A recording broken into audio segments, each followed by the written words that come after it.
आज है मेरे चैलेंज का डे 3। तो आप सभी को सुबह की राम राम। अब सुबह उठ के सबसे पहले मैंने आज अपना वेट चेक किया। आज मैंने 2 दिन बाद अपना तीसरे दिन वेट चेक किया तो मेरा आज हुआ है 700 ग्राम कम वेट। अब मैंने अपना मॉर्निंग ड्रिंक बनाना स्टार्ट किया। मैं मॉर्निंग ड्रिंक 15 दिन लगातार यही लूँगी। हल्दी, अदरक, दालचीनी और इसमें एप्पल साइडर विनेगर और थोड़ा सा नींबू। ये मुझे 15 दिन लेना है क्योंकि ये लीवर को डिटॉक्स करता है। ये ड्रिंक लीवर के लिए भी बहुत फ़ायदेमंद है, तो 15 दिन तक मुझे यही ड्रिंक लेना है। तो उसके बाद मैंने ब्रेकफास्ट में अपना लिया मिक्स फ्रूट का पूरा प्लेट बनाया। मैंने अपना एक अच्छा सा मैंने ब्रेकफास्ट में ही खाया क्योंकि मैं आज कुछ और नहीं बनाना चाहती थी, तो इसीलिए मैंने आज यही मिक्स फ्रूट लिया। और फिर मिड मॉर्निंग में मैंने लिया रेड जूस जिसमें आंवला, गाजर और चुकंदर, इन तीनों को मिलाकर मैंने एक रेड जूस लिया अपने लिए। ये आयरन के लिए बहुत अच्छा है। और फिर मैंने दोपहर में अपना लंच किया और लंच में मैंने ली हैं 2 ज्वार की रोटियां, पालक की दाल, बैंगन का भरता, मिर्च का अचार और शाम को मैंने ली अपनी चाय। और चाय के साथ आज मैंने लिए थे 5 सोक्ड आलमंड और 2 वॉलनट, जिनकी मैं स्नैप नहीं ले पाई। उसके बाद मैं आगे अपने डिनर की तैयारी करने, और डिनर में मैंने स्टीम की थोड़ी सी ब्रोकली और मैं आज बना रही हूँ ब्रोकली का सैलेड। तो मैंने ब्रोकली को कट किया और उसे स्टीम करने के बाद मैंने उसे थोड़ा सा पैन में ऑलिव ऑयल में थोड़ा सा जीरा डाल के ब्रोकली को सिर्फ 2 मिनट के लिए चला लिया। और इसमें मैंने फिर डाल दिया थोड़ा सा 50 ग्राम टोफू, क्योंकि पनीर मैं अवॉइड कर रही हूँ। डेयरी प्रोडक्ट मैं कम से कम ही ले रही हूँ इस टाइम। केवल चाय में थोड़ा सा दूध चला जाता है, लेकिन डेयरी प्रोडक्ट अवॉइड करके मैंने आज लिया है टोफू। और टोफू ये 50 ग्राम है और 2 चम्मच कॉर्न लिए हैं। कॉर्न वैसे अच्छी होती है, लेकिन शुगर पेशेंट को कहते हैं कम खाना चाहिए, लेकिन मुझे कॉर्न अच्छी लगती है तो मैं बहुत कम मात्रा में केवल 2 ही चम्मच ही कॉर्न है, जिसको मैंने 2 चम्मच लिया। उसके बाद मैंने थोड़ा सा सेंधा नमक डाला है इसमें, और सेंधा नमक डालने के बाद मैंने मिक्स हर्ब डाली है। और उसके बाद मैंने इसमें अपना थोड़ा सा ऑर्गेनो डाल दिया। ऑर्गेनो डालने के बाद मैं इसे 2 मिनट और चलाऊँगी। उसके बाद मैं इसे इसमें मिला रही हूँ। मैं 1-2 चम्मच को दही फेंट के उसमें चाट मसाला मिलाकर मैंने थोड़ा डाल दिया। इससे थोड़ा ब्रोकली का टेस्ट अच्छा हो जाता है, वरना स्टीम ब्रोकली थोड़ी खाने में अच्छी नहीं लगती है। इसीलिए थोड़ा सा स्प्रिंकल किए मैंने इसमें सेसमे सीड, तिल, 2 चुटकी लगभग, मतलब आधा चम्मच लगभग तिल मैंने इसमें ऐड किया है। और ये लीजिए हो गया मेरा तैयार शाम का डिनर। और थोड़ा सा इसमें नींबू निचोड़ूँगी और खाने में थोड़ा ये टेस्टी हो जाएगा ऐसे। अब 7 बजे से पहले मैंने अपना डिनर फिनिश कर लिया है, क्योंकि मेरा टारगेट रहेगा अब 1 घंटे वॉक करने का। अब मैं जा रही हूँ 1 घंटे वॉक पे। 8 बजे तक मैं टहल के आऊँगी और फिर मुझे अपने भतीजे को पढ़ाना है, उसके एग्जाम आ रहे हैं तो उस पर भी ध्यान देना पड़ेगा, वरना तो उनका देखिए आज चाँद अच्छा निकला हुआ है, पूर्णमासी आने वाली है। अब 1 घंटे की वॉक का मेरा टारगेट लगभग अब पूरा होने जा रहा है। अब मैं जा रही हूँ अपने घर। मैं ज़्यादा दूर शाम को टहलने नहीं जाती हूँ, बस अपने घर के बाहर थोड़ा गली में 1-2 गली हैं, बस यही टहलती रहती हूँ।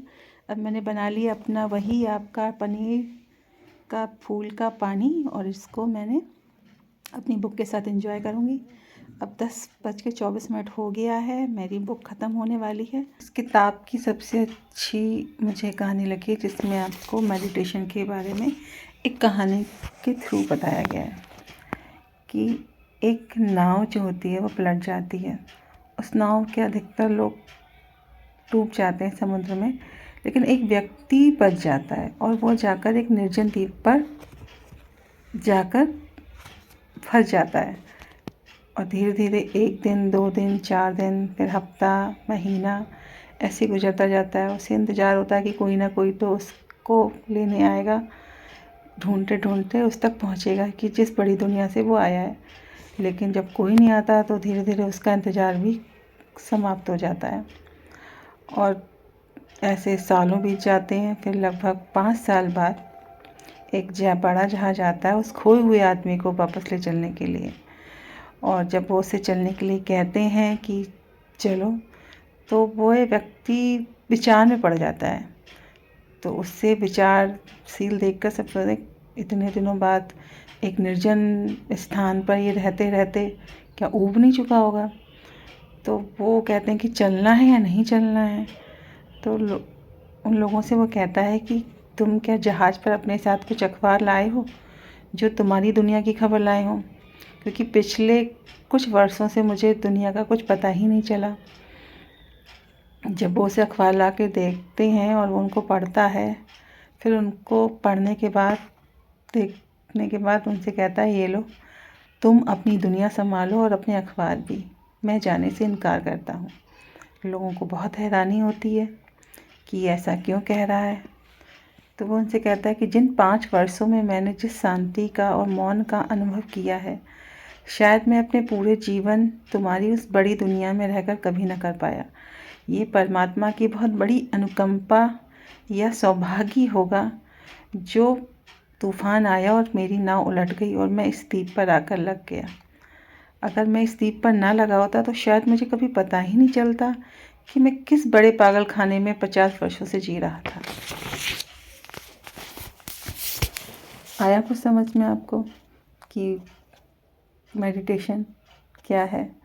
मतलब ये कहना चाह रहे हैं, जिसे मैं अपने शब्दों में कहूँगी कि मेडिटेशन एक अपने अंदर ही एक एकांत द्वीप ढूंढने जैसा है।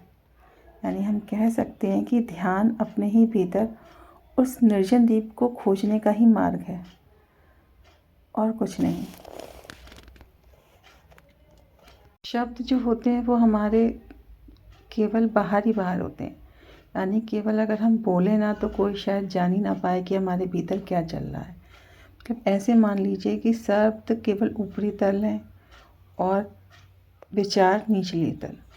यानी जैसे कि बर्फ़ का कोई एक टुकड़ा पानी में अगर डाल दिया जाए तो उसका एक हिस्सा ऊपर तैरता रहता है और बाकी 9 हिस्से पानी में डूबे रहते हैं। ठीक उसी तरह से होता है कि ध्यान के इन्होंने 3 तल बताए हैं कि सबसे पहला तल होता है कि बोलना, शब्द। पर शब्द बोलने से पहले, यानी ओठों के पार हमारे हृदय के भीतर हम जो भी शब्द बोल रहे हैं, जैसे एग्जाम्पल मैं अपने शब्दों में बताऊंगी कि जैसे हमने ओम का उच्चारण किया और ओम का उच्चारण करने से पहले ही, यानी मुख से निकलने से पहले हमारे वो शब्द हृदय के किसी कोने में उसका निर्माण हुआ। यानी बोलने से पहले ही हमारे अंदर उन शब्दों का निर्माण हो जाता है, तो उसे कहते हैं भीतरी तल। तो भीतरी तल में हम जितना सोचते हैं उसका कुछ ही % बाहर बोल पाते हैं। तो कभी कभी आपने देखा हो कि हम बहुत ज़्यादा गुस्सा कर देते हैं कि हमें बहुत ज़्यादा गुस्सा आ गया, क्रोध आ गया बहुत ज़्यादा। फिर हम सोचते हैं अरे यार मैंने ही ये किया था क्या, मैंने तो ऐसा कुछ नहीं, मैं तो ऐसा कुछ नहीं करना चाहता था। लेकिन कहीं ना कहीं आपके अंदर ही वो दबा हुआ था, यानी आपके भीतरी तल में था। पर अधिकतर हम बाहरी तल के ही साथ जीते हैं, भीतरी तल तक पहुंच पाना बहुत मुश्किल होता है। और यही भीतरी तल तक पहुंचने का ही नाम शायद ध्यान है। का विज्ञान कहता है कि ध्यान के 3 तल होते हैं। पहला तल होता है बोलने का, दूसरा तल सोचने का और तीसरा तल दर्शन का। ध्यान कहता है कि पहले तल का नाम बैखरी है, दूसरे तल का नाम मध्यमा और तीसरा तल पश्यंती। पश्यंती का मतलब होता है देखना। यानी पहले विचार बोले जाते हैं, फिर सोचे, उसके बाद तीसरे तल में विचार देखे जाते हैं। और हमारे सारे ही वेद यही कहते हैं कि उन्होंने जो है देखे हैं, यानी तीसरे तल की बात करते हैं। यानी तीसरा तल भी ध्यान के हिसाब से आखिरी तल नहीं है, उसके बाद चौथा तल भी है जिसको कहा जाता है परा। यानी ध्यान का अर्थ है भीतर झांकना, स्वयं के पूर्ण सत्य को अभी और यहीं जानना ही ध्यान है, हम कह सकते हैं। पूरा मेरा ये रहा पूरा का पूरा डाइट प्लान जो मैंने आज पूरा फॉलो किया। आप भी चाहें तो इस डाइट प्लान को फॉलो कर सकते हैं और कर सकते हैं अपनी शुगर को कंट्रोल। तो आज के लिए इतना ही, बाय बाय।